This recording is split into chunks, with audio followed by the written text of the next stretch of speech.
సాక్షిలో ముఖ్యంగా జగన్మోహన్ రెడ్డి గారి కోసం పనిచేసేటువంటి పెద్ద కూలి ఈశ్వర్ పాపం నిన్న అమరావతి బిల్లు యాక్సెప్ట్ అవ్వటం, అది బిల్లుగా కార్యరూపం దాల్చడం జరిగిపోవటంతో ఇక జగన్మోహన్ రెడ్డి గారికి ఎట్లాగో భయంకరమైనటువంటి మానసికమైనటువంటి ఒత్తిడి వచ్చేసింది.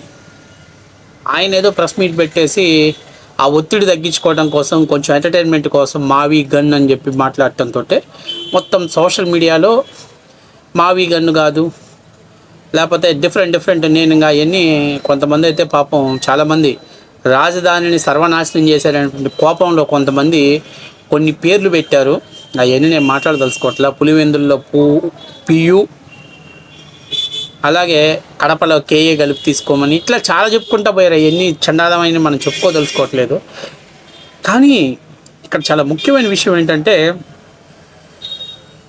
జగన్మోహన్ రెడ్డి గారి బాధని అర్థం చేసుకున్నవాడు ఏకైక వ్యక్తి ఈశ్వర్. ఎవడో మన సాక్షి ఈశ్వర్, సోడా బుడ్డి కల్లా ఈశ్వర్ గాడు. వాడు నిన్న ధర్మాన ప్రసాదరావు తోటి ఒక లైవ్ డెబేట్ కండక్ట్ చేశాడు.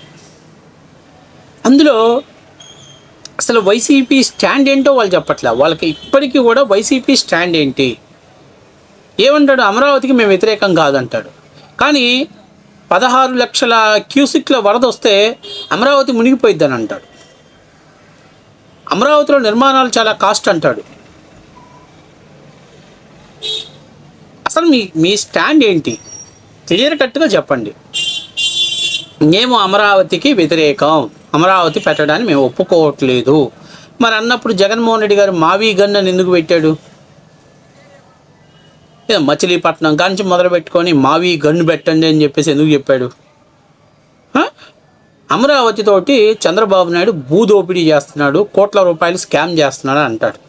సరే, నేననేది ఏంటంటే, మీరు నిజంగా అమరావతిలో స్కామ్ జరిగింది, కోట్ల రూపాయలు తప్పు జరిగింది అని మీరు అనుకుంటే 2019 నుంచి 2024 వరకు ఏపీసీఆర్డీ మొత్తం చట్టంలో చేసినటువంటి అధికారులు మొత్తం మీ కనసాగిలో పనిచేశారు కదా.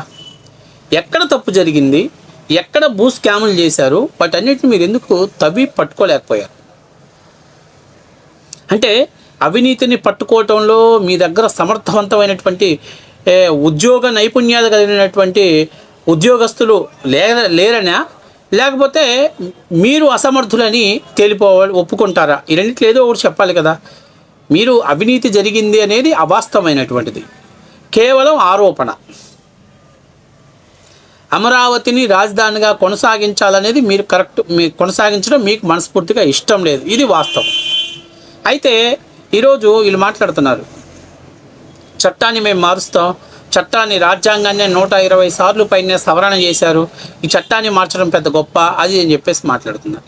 రాజ్యాంగం ఎక్కడ సవరణ చేశారు, ఎందుకు సవరణ చేశారు? దేశవ్యాప్తంగా కొన్ని అడ్డంకులు ఉంటే అడ్డంకులు తొలగించుకోవడం కోసం సవరణ చేశారు. అంతేగాని ఒక భారతదేశ చరిత్రలోనే మొట్టమొదటిసారిగా ఒక రాష్ట్ర రాజధాని కోసం బిల్లు పెట్టి ఆమోదించుకోవాల్సినటువంటి పరిస్థితి అది ఆంధ్రప్రదేశ్కి వచ్చింది. ఇంతవరకు దేశ చరిత్రలో ఎవరు కూడా ఇటువంటి నిర్ణయాలు తీసుకున్నటువంటి ఇటువంటి ఆలోచన అసలు రాలా. గత ప్రభుత్వాలు ఏ అయితే రాజధానులు నిర్మించాయో ఆ రాజధానిని కొనసాగించారో తప్పనిచ్చి రాజధానుల్ని మారుస్తామనేటువంటి ఒక పిచ్చి ఆలోచన గత ప్రభుత్వాలు ఎవరికి రాలా.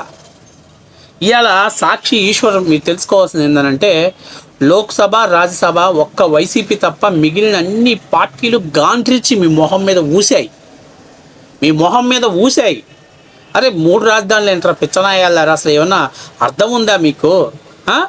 3 రాజధానులు, 5 డిప్యూటీ సీఎంలు, ఏంది ఈ పద్ధతి ఏందిరా అయ్యా అని చెప్పి మీ మొహం మీద ఊసాయి. మీరు నిన్న లోక్సభలో వాకౌట్ చేశారు, రాజ్యసభలో వాకౌట్ చేశారు. కానీ మిగిలిన ఏ పార్టీలు బీజేపీకి వ్యతిరేకంగా, ఎన్డీఏకి వ్యతిరేకంగా ఉన్నటువంటి ఇండియా కూటమిలో కూడా మిగతా ఏ పార్టీలు కూడా దాన్ని వ్యతిరేకించలే. ఎందుకంటే ఆంధ్రప్రదేశ్ ప్రజల యొక్క సెంటిమెంట్ని వాళ్ళు ఆలోచన చేసుకున్నారు. అంతేకాకుండా అసలు ఒక రాజధానిని నిర్మించుకోవటానికే కష్టంగా ఉంటే 3 రాజధానుల కాన్సెప్ట్ ఏంటి? ఆ?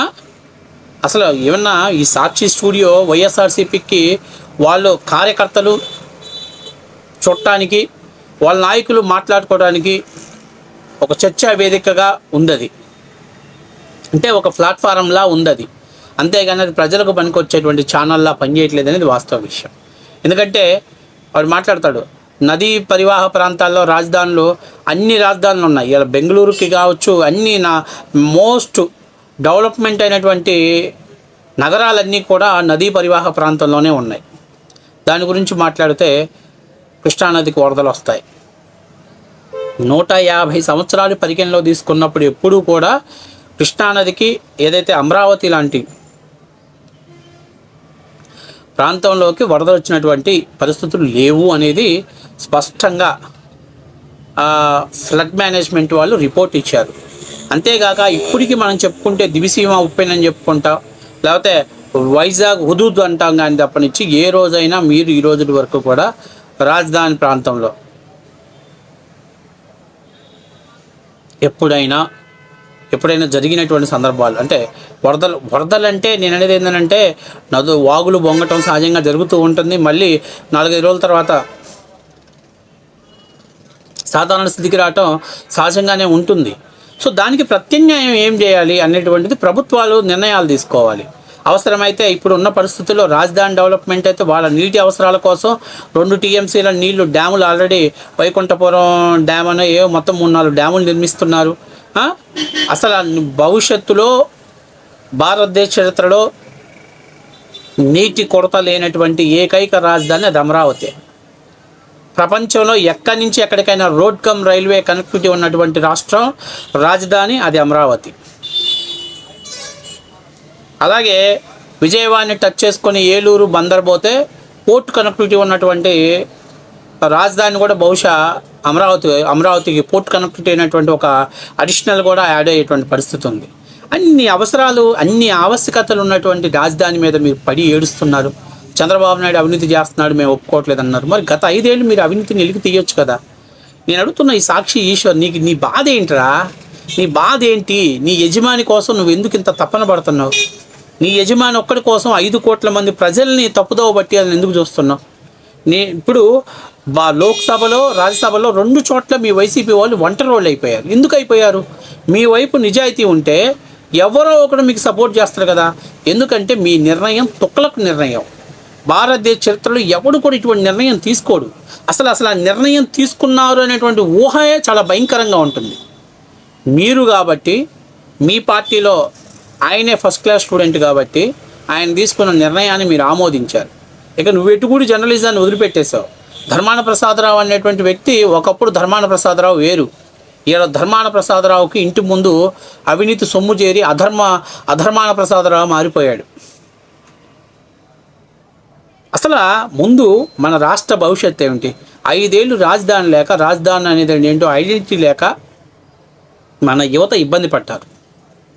ఇంకా ఇప్పటికీ కూడా సమయం దొరికిన ప్రతిసారి వాడు ఎడిటింగ్ వీడియోస్ వేస్తాడు. అక్కడెక్కడో నీళ్ళని తీసుకొచ్చేసి అక్కడ పెట్టేసి రాజధాని మునిగిపోయింది, ఇక్కడ మునిగిపోతుంది, 16 లక్షల క్యూసిక్ల వరద వాటర్ వస్తాయి, ఏంటి పరిస్థితి?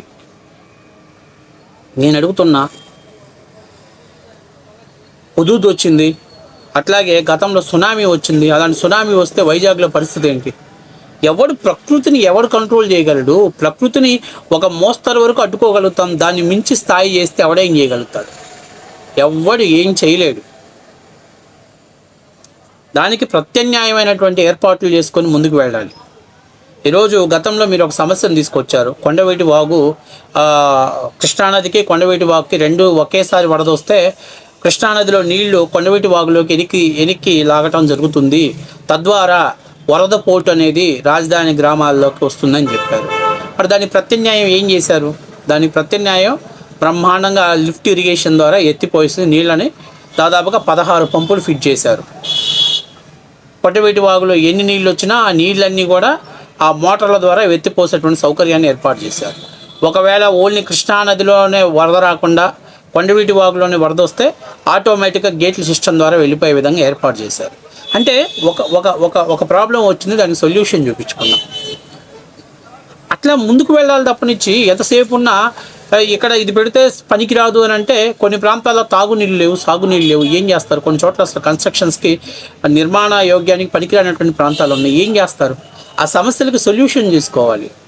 ఇజ్రాయెల్ లాంటి దేశాలు, సౌదీ అరేబియా లాంటి దేశాలలో వాళ్ళకి ఎన్ని సమస్యలు లేవు, వాళ్ళ సమస్యలన్నీ అధిగమించి ఈరోజు బ్రహ్మాండమైనటువంటి రాజధానిని, బుర్జ్ ఖలీఫా లాంటి టవర్స్ని కట్టగలిగారు అండి. కానీ మీరెక్కడ దొరికారు రా బాబు? అమరావతికి అన్ని అనుమతులు ఉన్నాయి, అన్ని రకాలుగా అనువైనటువంటి ప్రాంతాన్ని అమరావతి మీద మీరు ఈ రకమైనటువంటి విషయం చెబుతున్నారు. ఈ రకమైనటువంటి దాని మీద ప్రతి నిత్యం దాని మీద పడి ఏడుస్తూనే ఉన్నారు. దాన్ని కాళ్ళ కింద వేసి తొక్కి నలిపి చంపేయాలనేటువంటి ఒక సైకోయిజం తోటి మీరు ప్రవర్తిస్తున్నారు. ఒకసారి ఆత్మవిమర్శ చేసుకోండి. ఇదేనా మీకు మీకు మీ జర్నలిజం మీకు నేర్పిస్తుంది? అక్కడ రైతులు ఇచ్చిన భూముల గురించి ఆలోచన చేయండి. అసలు ఆంధ్రప్రదేశ్కి అమరావతి అని బ్రాండ్ ఏర్పడిన తర్వాత వచ్చినటువంటి పరిశ్రమలు, దాని అమరావతి, దాని పేరు ప్రస్తావన అమరావతి ఎంత బాగుంది పేరు వినటానికి. మావి గన్ను, మా జగను, మా గంజాయి, మా కొకైను, మా బ్రౌన్ షుగరు. ఏందిరా అయ్యా ఈ పేర్లు? ఏదన్నా దొంగల ముఠాలాగా పేర్లు పెట్టుకున్నట్టు ఉన్న కోళ్ళు పెట్టుకున్నట్టు ఉన్నాయి, కానీ మావి గన్ను ఏంది? ఇక్కడ వైసీపీ వాళ్ళ ఏడుపు. ఇప్పటికీ వైసీపీ అమరావతిలో సరైనటువంటి స్టాండ్ తీసుకోవట్లేదు. ఇవాళ వాళ్ళ ఓనర్ కళ్ళల్లో సంతోషం చూడటానికి మా ఈశ్వర్ మాట్లాడుతున్నాడు, కానీ వాస్తవానికి దీని గురించి అసలు ఇంకా చర్చ అనవసరమైనటువంటి విషయం అయిపోయింది. అమరావతి ఆంధ్రప్రదేశ్ ఏకైక రాజధాని, అది ఎవడు మార్చలేడు. బిల్లు సవరణ చేయటం జగన్మోహన్ రెడ్డి తల్లకిందులు తపస్సు చేసినా కుదరదు. బిల్లు సవరణ చేయాలంటే అది లోక్సభలో చేయాలి, శాసనసభలో చేయడానికి కుదరదు. శాసనసభలో మీరు బిల్లు చేసి పైకి పంపించినా ఒకసారి బిల్లు పెట్టి ఆమోదించిన తర్వాత మళ్ళీ దాన్ని తప్పు పట్టడానికి, తద్వారా లోక్సభ యొక్క క్రెడిట్ దెబ్బతినిద్ది. అందువల్ల ఏంటంటే శాసనసభలు అంటే జగన్మోహన్ రెడ్డికి అలాంటివి లెక్కలేవు, పైన అలా ఉండదు. కాబట్టి మీ వల్ల కాదు అనేది 100% నిజం.